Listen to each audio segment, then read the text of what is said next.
Hello, everyone. Good morning to each and every one of you, depending on where you at. Uh, it's almost winter here. Weather is still shit. You know, it's cold as hell. And, anyways, let's get straight to it. So I watched a recent podcast, Talksport boxing podcast, featuring Spencer Oliver, Simon Jordan, and Denzel McKean. I don't know. Denzel McKean is his name? I don't know. I just don't remember names of haters. So they talked about Joshua. It's funny how this guy keeps saying Joshua is done. He's not ready for the world champion. He's gonna get beat by Fabio Wardley, as this or that. But you cannot keep this guy's name out of your mouth. Keep his name out of your mouth. Like, why does Joshua have all these jealous folks from the UK after what he did for British boxing, including ex-rivals, like including ex-friends, ex-boxer friends? I think the only person that keeps it real that is a friend of Joshua for better or for worse is Derek Chisora. That's just, I think that's also the Africanness in Chisora, because we like Africans, they tend to stay very, very loyal. If you're their friend, you're their friend. You know, Chisora is like, if he's your friend, he's your friend. He can criticize you, but he will always have your back. And he always appreciate what Joshua has done for boxing, what Joshua did for British boxing. Now you compare that to the likes of Marty Bakoli, whom Anthony Joshua actually helped at one point, signed to his his management company.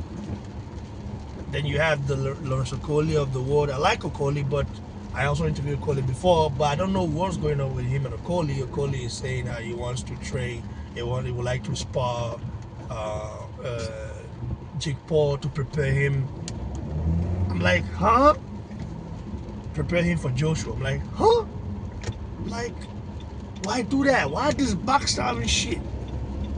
Like, you didn't get to spar Jake Paul. This is why now all of a sudden the fight is on with Joshua. You want to spar Jake Paul? You would like to spar Jake Paul? It's just pathetic, man. Like, but I like the fact that Joshua is somebody that has tried. That's why Joshua is somebody that doesn't like to get criticized. He would never speak out against you. He would never say, oh yeah, I don't like what this guy says about me.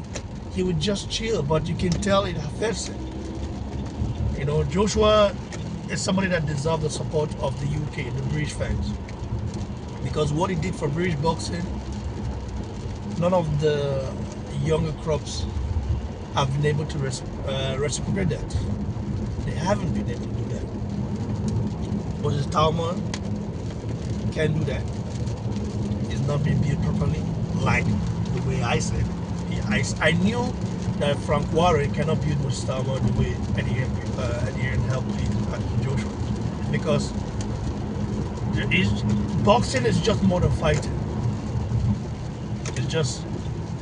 It's modern fighting. It's really modern fighting.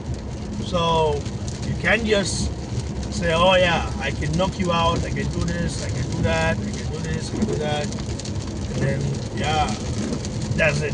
I do my work in the ring, and the outside ring is left left open, basically. No, that's not how it's done. You got to do the work inside the ring, outside the ring. That's what Joshua did. That's why these guys, they keep wondering how the hell, like Joshua, who is not a world champion anymore, still has more buzz, still has more clout than all these guys that are world champion. And they're not even close to Joshua's level. Then you have guys like Simon Jordan. One moment, oh, he appreciates Joshua. The other moment, he bad Joshua. I don't think the guy liked Joshua. I think because Joshua hasn't really given him face. In Nigeria, we say giving him face. He never give him face. In the sense that it means Joshua isn't really fond of being friends or chit-chatting with Simon Jordan, trying to be his bestie and stuff like Fury was at some point before Fury cut him off. Joshua's not going to do that. He's going to pretend to be your friend. I'm very happy for Joshua in this fight. I'm happy. He does have to get the job done because Jake Paul is not like, listen, I don't care. I can beat Jake Paul. I can beat Jake Paul. You know?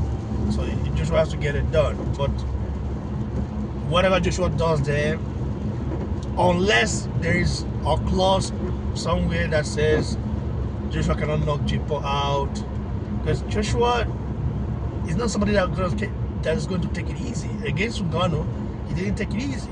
That's why he didn't want to fight Ngannou. He saw Ngannou as, oh, Ngannou is not experienced, stuff like that. But after Ngannou's performance against Fury, Ngannou started saying Joshua doesn't have a chin, that Joshua is chinny, that he's gonna knock him out, and stuff.